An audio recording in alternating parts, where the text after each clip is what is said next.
Hello, thanks for coming by PosterCentral.com's video blog today. I'm Pete Howard, and this is the third of three Gerde's Folk City handbills that I've been showing you on my blog.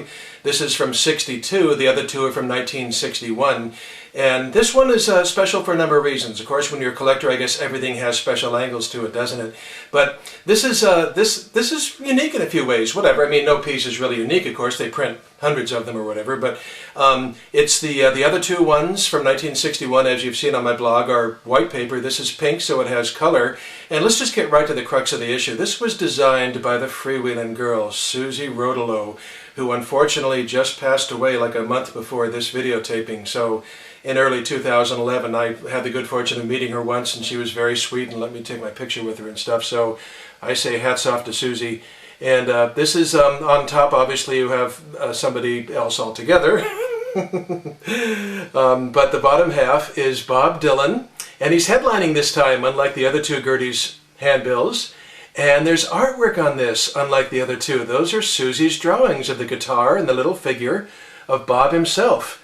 And tying back to the September '61 handbill, there's Robert Shelton's quote from the New York Times, "bursting at the seams with talent." So this is really nice. And Susie actually, she took a little credit, as she should have, for the design work on this handbill. You see way down there in the corner, over the brown mark, it says S. Rotolo. That's because she designed this handbill, which is really cool.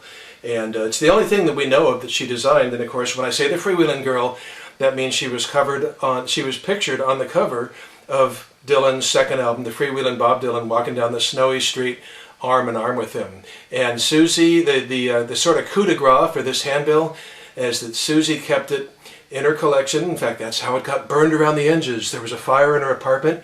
It's the only copy she had, or the only copy that survived. She kept it 44 years and then put it in a Christie's auction, where it sold, and then I acquired it from the guy who bought it from that auction. What's awesome about this too is that it's a great time in Dylan's career, because if you look at the date on it, April 1962, specifically April 24th to May 6th, I should bring in the May as well. This was, of course, a nighttime gig like any folk club. Well, on April 24th, 1962, all Dylan did was go during the daytime, into CBS recording studios, Columbia Records recording studios, and start recording the Freewheelin'. Except he started with songs that were later taken off the album, so on this day, April 24, he recorded Talkin' John Birch Society Blues and Ramblin' Gamblin' Willie, sometimes known as Gamblin' Willie's Dead Man's Hand, that you can hear now on the bootleg series or an original copy of the Freewheelin' if you're lucky enough to have one. And then the next day he recorded Let Me Die in My Footsteps, April 25, the exact version that was on the rare Freewheelin'. So, boy, we certainly know what he sounded like at the time of this handbill.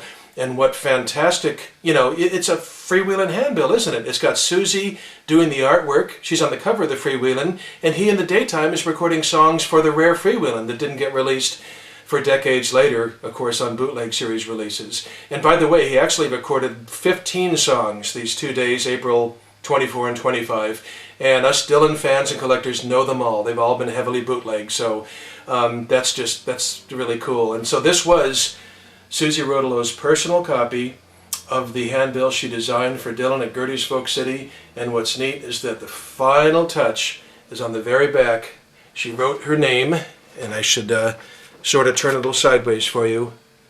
Well, it's showing through, but you can see it. It says S. Rotolo, so you could even say this is a signed artwork piece. So just a real gem, a real plum, a real neat piece. If you collect early Dylan concert memorabilia like I do, it's just so sweet, like a bowl of honey. So thanks for stopping by today.